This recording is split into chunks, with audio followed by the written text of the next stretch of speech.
Hello গাছের লোকজন, আমার নতুন ভিডিওতে আপনাকে স্বাগত। আরোহীকে আমি কেন মারতে যাব? তাকে আমি ভালোবাসতাম, সে ছিল আমার প্রথম ভালোবাসা।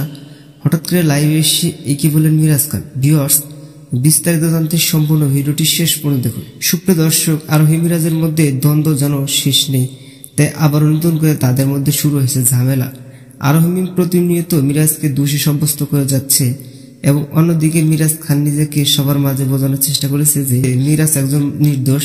চারদিকে যখন সবাই মিরাজকে দোষী মনে করেছেন, ঠিক তখনই মিরাজ তার ভেরিফাইড ফেসবুক পেজে লাইভ এসেছে। সবার সামনে বলে ফেললেন, আমি আরোহী মিমকে ভালোবাসতাম, আমি কেন তাকে কষ্ট দিতে যাব, এবং সে ছিল আমার প্রথম ভালোবাসা।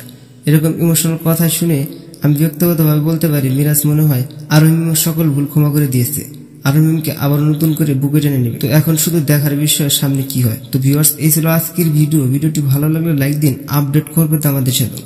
অসংখ্য ধন্যবাদ পুরো ভিডিওটি উপভোগ করার জন্য।